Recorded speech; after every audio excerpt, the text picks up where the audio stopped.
Bien, bonjour à toutes et à tous, bienvenue sur ce nouveau vlog sur la chaîne du garage ALP Automobile. Pour ceux qui arrivent juste sur la chaîne, bienvenue à vous. Merci si vous le désirez bien évidemment de vous abonner et de cliquer sur la petite cloche de notification. Voilà, alors aujourd'hui qu'est-ce que je vais vous proposer? Aujourd'hui je vais vous proposer de remplacer la vanne GR et la reparamétrer sur une Hyundai i30 Bluetech, je crois, il me semble que c'est ça. Enfin, en tout cas c'est une Hyundai i30, donc moteur diesel. Qui présente des à-coups. Alors bon, au YAG, il n'y a aucun code d'erreur. Vraiment, il n'y a rien du tout. Donc, les injecteurs ont été démontés, contrôlés sur le banc. Donc, les 4 injecteurs sont bons. Donc là, on va changer cette vanne GR. En fait, c'est pas des à-coups qu'elle fait, c'est un petit ralenti régulier. Donc, on va voir. On va la changer, on va voir ce que ça donne. Et ce que je voulais dire aussi, je voulais remercier tous les abonnés et les non-abonnés qui mettent des commentaires sur mes vidéos. Donc sachez que j'essaie de répondre à tous, mais sur chaque vidéo j'ai à peu près 200 commentaires, donc c'est compliqué. J'essaye de gérer au mieux parce que avec ce virus là, on est tous confinés à la maison. Moi j'arrive un petit peu à me libérer pour faire des vidéos, mais je suis obligé d'emmener avec moi ma petite fille de 6 ans puisque j'ai ma petite fille à charge. Donc c'est pas évident, il faut que je m'occupe de la petite, il faut que je lui fasse faire les devoirs parce qu'il faut qu'on remplace les maîtresses d'école. Donc c'est un peu le bazar. Ils nous ont mis un truc en place, Classroom, c'est saturé, on ne peut même pas télécharger les devoirs ni rien du tout. Enfin bref, c'est un vrai bordel. Je vous l'ai déjà dit dans une vidéo précédente, mais je vous le redis dans cette vidéo là, je pense qu'il y a beaucoup d'entreprises qui vont fermer, beaucoup. Le gouvernement ne pourra pas tenir ses promesses, c'est pas possible. Il y aura trop de retard de paiement, trop de salaires à payer, de machins. Ça c'est ce que l'on voit, c'est que la partie visible de l'iceberg. Ce que l'on ne voit pas, c'est ce qu'on va prendre dans les dents. Et tout, c'est aussi bien vous que moi. Donc on clôt le sujet parce que c'est des trucs qui me dépassent.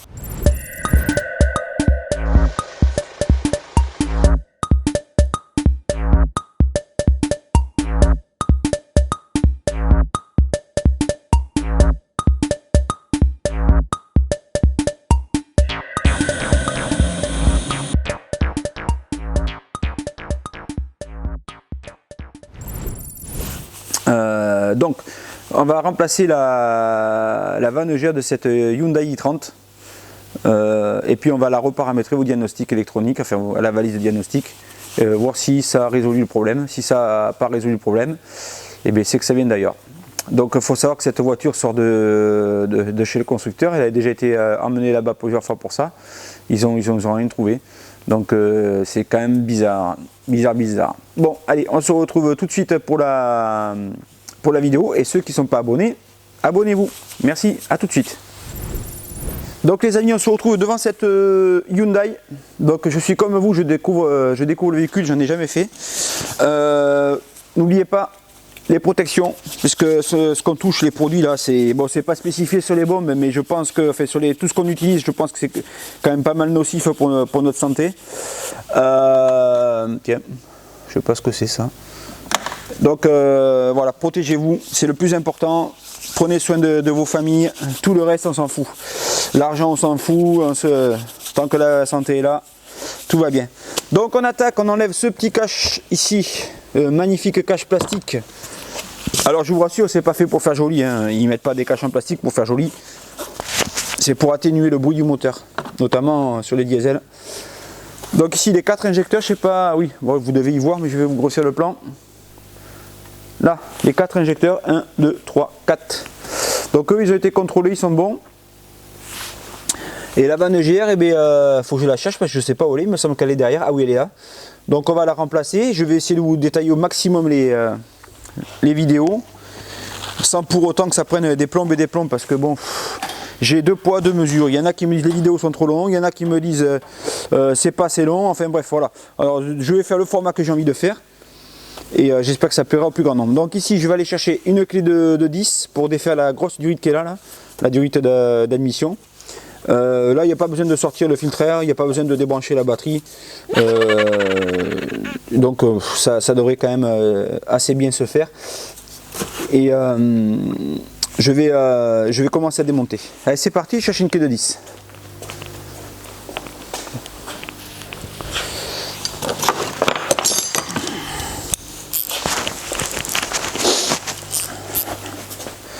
Donc je vous parlerai de la, parce qu'il y en a un qui m'a dit que ça, la clé dynamométrique, enfin la clé angulaire que j'utilisais pour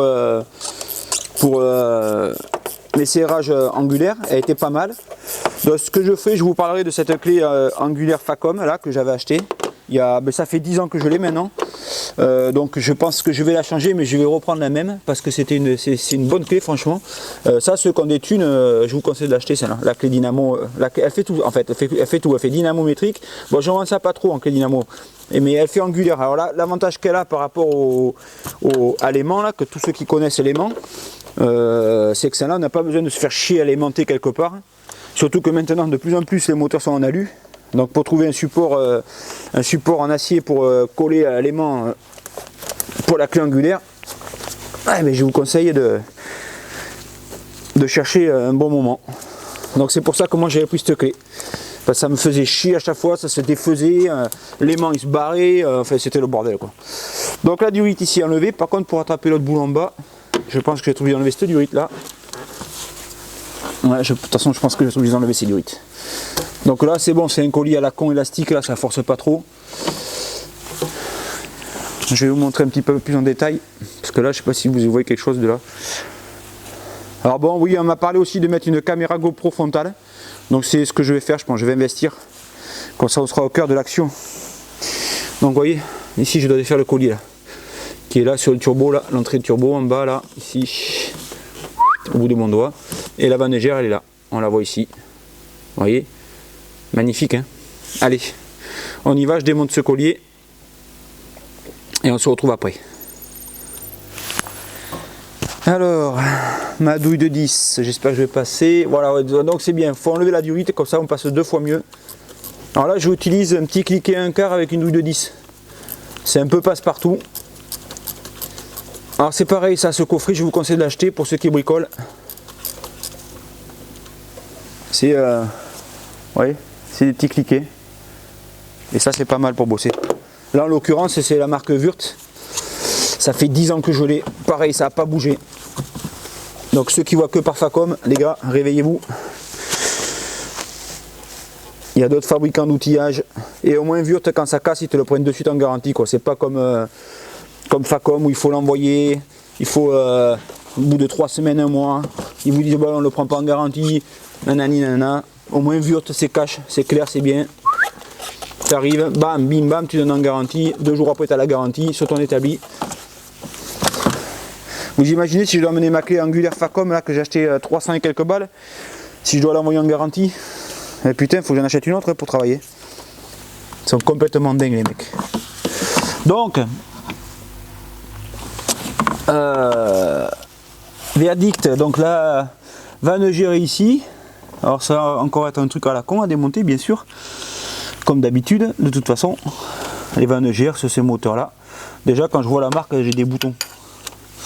Par contre les gars, elle a 140 000 ou 145 000, presque 150 000. Il n'y a pas une fuite sur le moteur. Il n'y a pas une fuite d'huile. Mais bravo. Bravo, moi j'aime. Donc la vanne-gère, je vais vous la montrer plus en détail. Alors je pense que je vais enlever le tuyau de pompe à vide aussi, qui va me faire chier, puis on risque le... Alors je vais vous montrer comment c'est branlé.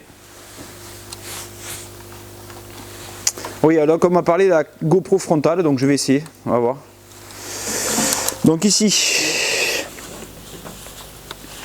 on a la vanne-gère qui est juste derrière le tuyau, là, elle est là. Donc moi ce que je vous conseille, c'est de défaire ici. Là, ah. Hop, j'agrandis un peu. Vous voyez le tuyau en plastique qui tourne. Parce que ça c'est un attrape-con, vous voyez. Il est fixé sur un raccord en plastique, là, sur la pompe à vide. Et si par inadvertance vous vous appuyez un peu sur la durite et que le plastique il est un peu vieux parce qu'il a 150 000, ça chauffe un peu, vous cassez carrément ça là. Et là après c'est la merde, il faut téléphoner chez Hyundai, commander la petite pièce, je suis pas sûr qu'il a détail, il faudra changer la pompe à vide. Donc je vous conseille d'enlever la durite pour éviter de casser ce petit truc en plastique. D'ailleurs je vais sortir la durite, je vais vous montrer comment il est fait. Donc voilà, c'est démonté, j'ai enlevé la durite. Et là on le voit, ces petits trucs en plastique de merde là. Voilà, quand on s'appuie dessus, enfin, sans faire exprès, parce que des fois c'est inaccessible, donc avec le coude on s'appuie sur la durite et bim, il casse au ras. Mais bien là vous êtes bon pour acheter une pompe à vide. Allez, on continue le démontage de l'EGR. Donc là je l'ai débranché. Donc bon évidemment j'entends crier les gars en disant ouais mais faut la tester avec les valeurs et tout ça. Bon je vous rassure ça a été fait, hein. Là ça a été fait. Et mais j'ai pas de défaut particulier sur cette vanne EGR. Mais une fois j'avais eu un défaut, c'était sur une Opel, pareil, tu démarrais, ça fumait, ça sentait le gasoil et tout ça. Et on avait fait contrôler les injecteurs étaient bons. Et à la finale, c'était cette putain de vanne EGR, on n'avait aucun défaut, les paramètres étaient bons. Et finalement, c'est la vanne EGR qui s'est coincée de temps en temps. Et du coup, ben, ça nous foutait des secousses au moteur. Et ce qui est marrant, c'est qu'on n'avait aucune remontée de code défaut. Ça, par contre, c'est ça qui est marrant. Allez, je continue et je la démonte. Donc pour la démonter, pour ce faire, vous avez ces deux boulons là, vous voyez, enfin ces deux vis, excusez-moi. Boulon, c'est une vis plus un écrou. Donc là, vous avez ces deux vis à défaire. Donc vu comment elles sont rouillées, j'espère que ça va venir. Et après, vous en avez deux autres dessous. Alors bon, celle-là, c'est du gâteau, hein, celle que je vais faire, les deux premières. Mais celle de dessous, à mon avis, je vais m'amuser. Allez, je démonte la vanne EGR et on se retrouve après. Donc, vous voyez, petit cliquet et douille de 12 pour dévisser les deux vis. Là, par contre, bon, il y en a une, j'ai réussi, mais l'autre, c'est la première là. Ah, putain, celle-là, ça va être, je vais être obligé de prendre une rallonge, mais pas avec le cliquet, je vais prendre une clé à tube avec une rallonge. Donc, je la démonte et on se retrouve après. Bon, les copains, je viens de m'apercevoir un truc. Putain, c'est un truc de ouf. Donc en fait pour enlever la vanne EGR, bon là on n'y voit pas mais bon là j'ai réussi à sortir le boulon comme je vous disais tout à l'heure. Je vous mets un petit peu voilà, d'éclairage comme ça vous y voyez bien comme moi. Alors moi je vous dis franchement je fais le beau, je mets pas mes lunettes pour présenter la vidéo, mais après je peux vous dire je mets mes lunettes pour travailler parce que je vois plus que dalle. Donc là j'ai réussi et je me suis dit mais je vais pouvoir atteindre les deux boulons dessous, enfin les deux vis dessous là. Donc il y en a une, bon c'est faisable, celle qui est ici là, on voit d'ailleurs un petit peu la tête dépassée là ici au milieu, au centre, mais l'autre c'est inaccessible, on ne peut pas l'attraper parce que vous avez des durites qui passent dessous en acier là, enfin en ferraille, des tubes, enfin voilà, c'est encore une conception à la one again. Donc ce que l'on va faire, ce qu'on va être obligé de faire pour sortir cette vanne EGR, et bien on va être obligé de démonter. Donc je vous montre, putain désolé pour le fil devant, il est récalcitrant aujourd'hui. Donc je vous montre, il faut démonter la batterie, il faut l'enlever complètement, pas le choix. Il faut, hop, j'ai eu de la chance. Il faut démonter, pareil les baladeuses, c'est pareil les baladeuses, donc quand vous travaillez, vous voulez l'aimanter, ça s'aimante jamais, ça fait que se casser la gueule, enfin etc. etc. Et puis quand vous voulez pas que ça s'aimante, ça vous attrape les outils, les boulons, les machins, enfin c'est un vrai calvaire quoi. Donc enfin bref, donc on démonte ici les durites, là. Et on devrait passer pour sortir le, je sais pas si vous voyez, là le refroidisseur là, vous le voyez là le refroidisseur EGR qui est là, là, voilà, en plein milieu là, le truc chromé. Voilà, il faut démonter ça et comme ça on va sortir tout l'ensemble. Donc putain, il y a du démontage quoi, franchement. Putain, ils pourraient faire des trucs plus simples quand même, sans déconner quoi. Alors j'aurais peut-être pu passer par dessous, je vais quand même essayer de passer par dessous au moins un petit peu pour essayer un petit peu de pas éviter de démonter toute cette merde là. Et ben, si j'y arrive pas, ben, j'aurai pas le choix, je suis obligé de démonter. Donc là on voit le turbo là-bas au fond, voilà, il est là, c'est ça le turbo. Donc il y a un peu d'huile dedans mais bon, c'est normal hein. Même un turbo neuf vous aurez de l'huile hein. Donc voilà, on est bon, c'est parti. Alors voilà les amis, vous avez dit, ah, putain mais qu'est-ce qu'il fout ce con sous la bagnole? Pourquoi il a levé la voiture? Pourquoi bon, vous avez peut-être raison. Ben non, vous avez tort. Pourquoi j'ai levé la voiture? Je me suis dit, attends, avant de tout démonter, pas tout, regarde par-dessous, si tu peux pas essayer de te débrouiller pour choper cette vis à la con. Bon, je pense que les ingénieurs ils avaient décidé à ce qu'on se casse les couilles, mais je pense qu'on va pouvoir l'avoir. Donc je vous montre ça. Putain, en super bon état cette caisse. Donc voilà, je vais essayer de vous éclairer. Hop, voilà, vous la voyez la vis là-haut. Alors attendez, je vais essayer de vous faire une mise au point. Où c'est qu'elle est? Là, voilà les deux vis là, vous les voyez? Alors évidemment il fait la mise au point sur le câble, on s'en fout du câble. Bon il a décidé de pas faire là. Alors, les deux vis les voilà. Donc je vais essayer de les avoir par dessous, de les dévisser. Par contre pour la remettre ça va pas être une histoire tout à fait simple je pense. Allez on essaye, on verra bien. Et si ça va pas, ben on démontera tout. Donc les amis, et bien voilà, c'est loupé. On peut pas défaire par dessous parce qu'on n'a pas assez de débattement avec la, comment on appelle ça, avec la grande rallonge. Et un cardan au niveau du cliquet. On n'a pas assez de débattement parce qu'on a ce putain de berceau qui est en travers. Donc et bien voilà, vous voyez, retour à la case départ, on se retrouve sur la voiture. Donc j'ai pas trop le choix. Ce que je vais faire, je vais sortir la batterie. De toute façon la batterie elle est vide, donc je vais la mettre en charge. Là on voit, vous voyez que la cosse elle n'est pas serrée, quoi. On ne sait pas pourquoi, mais bon c'est pas serré. Donc je vais démonter la batterie et puis on va essayer d'accéder. Je vais essayer de pas démonter en fait. Je vais essayer de passer mes mains. Mais alors je peux vous dire que c'est compliqué parce que déjà les deux vis que je vous ai montré tout au début, elles étaient quand même assez dures, il a fallu que je force. Et elles étaient faciles, elles étaient par-dessus, hein, donc facile d'accès. Et là du coup elles sont dessous en fait.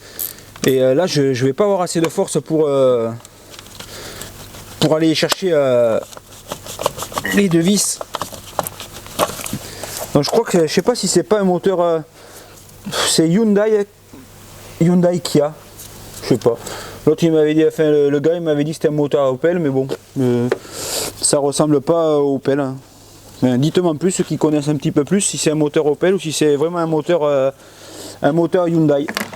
En tout cas ça ressemble bien à un moteur Hyundai parce que partout c'est du les vis c'est du 12, alors c'est pas du 13. Alors vous voyez j'ai fait avec ça. J'ai essayé de passer avec ça.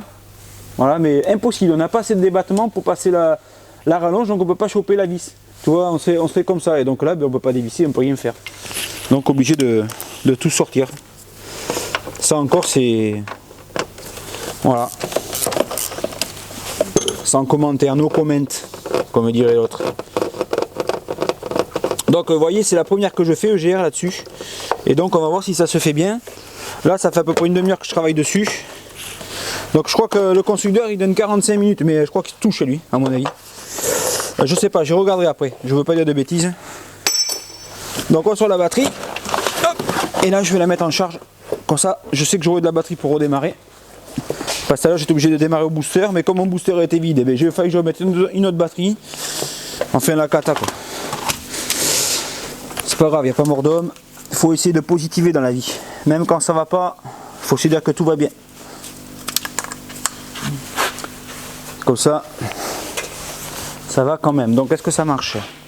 Oui, impeccable, super. Allez hop, charge batterie, c'est parti. Bon donc moi ce qui me fait rire quand même c'est que on est en période de confinement, soi-disant, donc bon nous les mécanos on a le droit de bosser, c'est pas un souci, mais pour bosser monsieur le président, il faudrait encore que les magasins de pièces soient ouverts. Parce que les magasins de pièces ils sont fermés, vu qu'ils ne peuvent pas recevoir des publics. Donc on fait comment? Faut m'expliquer là. Hein?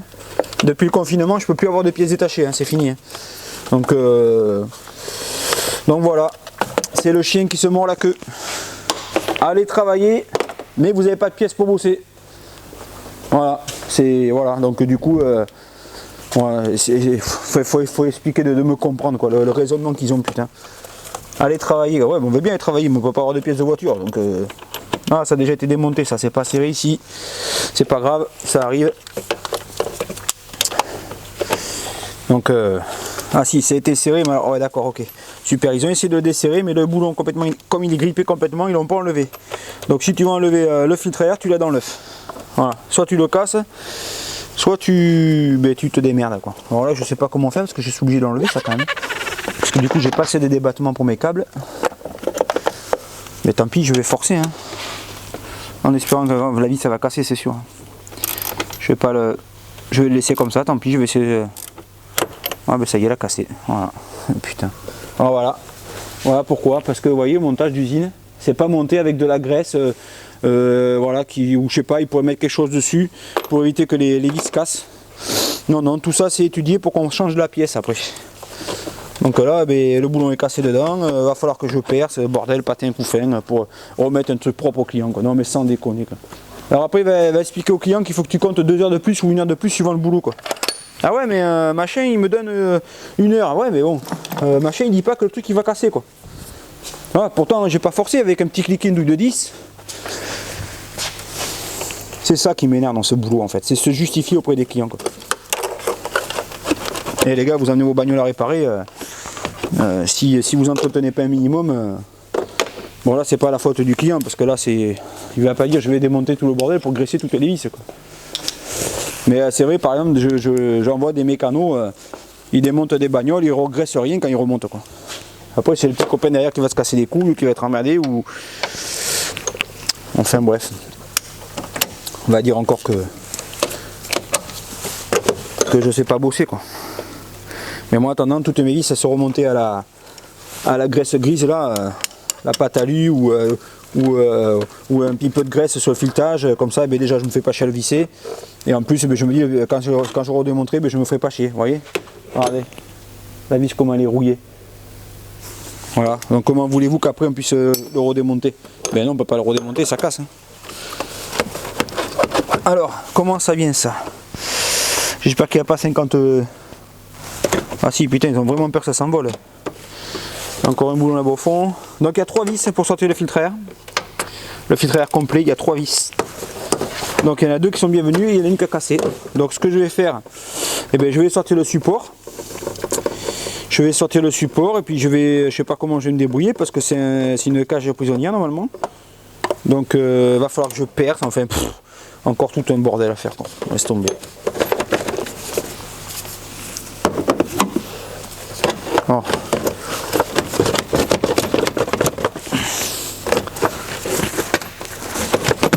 Voilà, ça c'est sorti.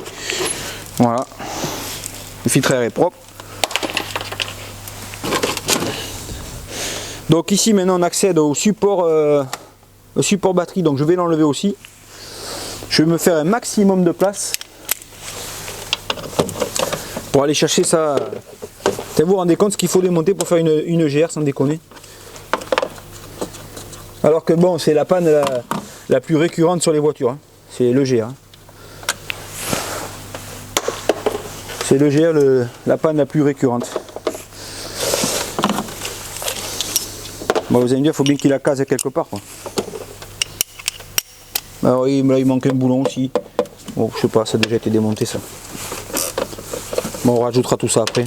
Alors là, ce qui m'embête, c'est que j'aurais pas un boulon d'origine parce que c'est du 12 et en plus c'est des boulons un peu bizarres.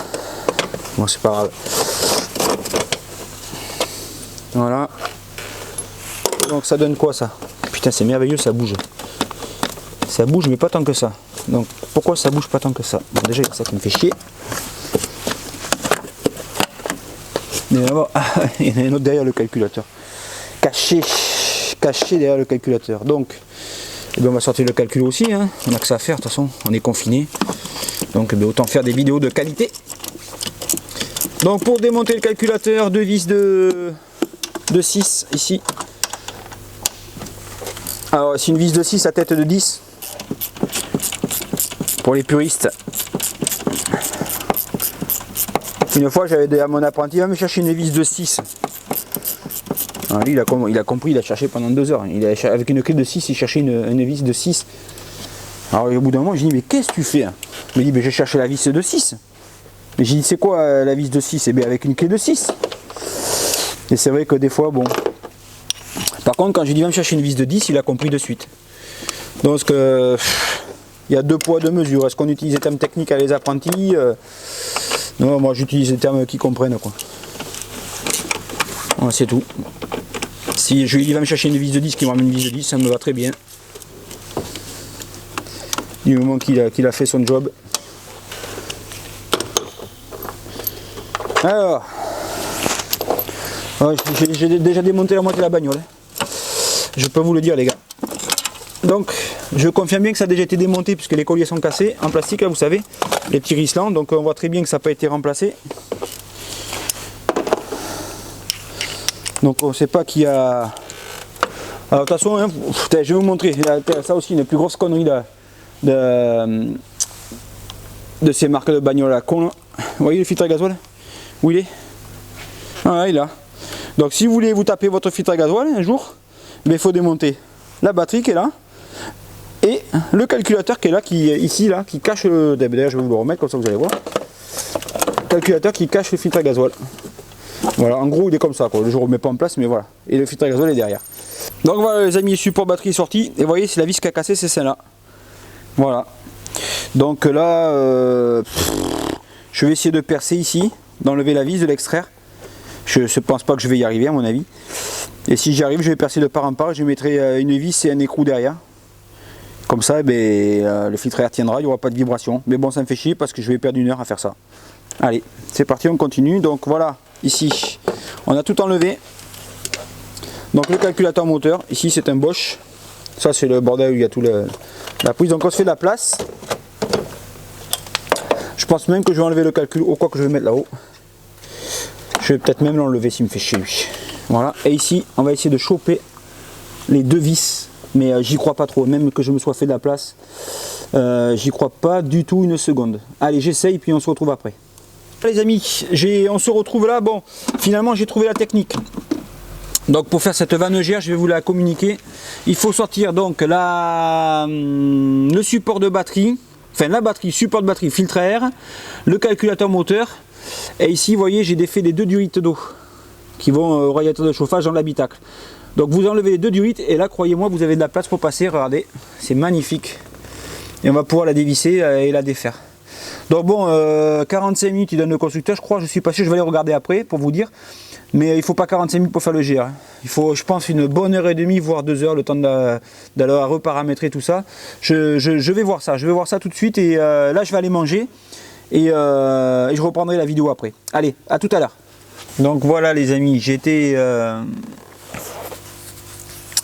manger. Donc on va revenir sur cette vanne GR ici même de cette Hyundai. Donc là, comme je vous disais, j'ai sorti les durites d'eau. J'ai dévissé la durite là, ici en ferraille. Et donc maintenant, je vais dévisser les 2 boulons dessous là, ici. Un là et un de l'autre côté. Et je vais sortir la vanne. Donc on se retrouve tout de suite après ça. Alors voilà, les amis. Donc j'ai réussi à défaire les 2 vis d'en bas là, comme je vous disais tout à l'heure. Je vais essayer de vous filmer ça. Là, voilà. Là, ici, là, au bout de la baladeuse là. Voilà, donc les vis se sont enlevées, ça y est. Donc après un bon repas, on va dire que j'ai mis 5 minutes. Voilà, donc l'astuce c'est bien ça, il faut enlever tout. Donc l'astuce c'est bien ça, c'est défaire les durites d'eau pour se faire un max de place. Et après tout se fait par dessus en fait, on n'a pas besoin de lever la bagnole. Donc voilà, c'était l'astuce, il faut enlever la batterie tout ça pour avoir accès. Et puis voilà quoi, il ne faut pas hésiter de démonter, tout en faisant attention à rien casser comme expliqué précédemment. Donc maintenant je vais dévisser les 2 vis de la vanne GR. On va pas les voir parce que j'ai pas assez de recul, c'est derrière. Mais il y a 2 vis là ici qui la tiennent. Et je la démonte et je vous montre ça. Donc voilà les amis, la vanne GR est maintenant démontée. Là voilà. Et donc vous voyez, elle était maintenue ici par 2 vis sur le boîte moteur. Donc voilà comment c'est fait. Ça c'est le dessous en fait, là où il y a les 2 boulons inaccessibles. Donc elle n'a pas l'air très sale. Hein. Et après ici là. Voilà. Là par contre c'est un peu plus crado quoi à l'intérieur. Donc moi j'opte pas, je suis pas pour le nettoyage parce que de toute façon je me dis toujours que c'est reculé pour mieux sauter. Donc autant en mettre une neuve parce qu'on ne sait pas si c'est la partie électronique qui déconne ou si c'est le mécanisme, on n'en sait rien. Donc je vais vous montrer la neuve. Donc voilà, on va faire un unboxing de vanne GR, de la vanne GR que je vais monter. Alors j'essaie de bien vous cadrer le truc. Donc c'est pas mal, on est bien là. Voilà. Donc c'est cette marque là, Airbus. Donc c'est pas français. Je crois que c'est japonais, c'est Japan Parts de mémoire. Donc voilà. Donc polystyrène. La pochette de joints. On peut voir ici il y a les 2 joints. Donc les gars, faut monter les joints neufs. Ici la doc. Je vais la lire. Et là, voilà le bébé tout neuf. Donc je regarde que ce soit la même, les bons branchements. Donc déjà je m'aperçois que ça n'a pas l'air d'être la bonne. Voilà. C'est pas du tout la même prise. Vous voyez. Donc le client m'a pas fourni la bonne vanne GR. Voilà. Voilà ce que c'est quand on veut se fournir ses propres pièces. Et bien voilà. C'est tellement vague à l'automobile que les gars, je vous déconseille de fournir vos pièces parce que là, vous voyez la voiture, elle va m'immobiliser un peu pendant 2 semaines.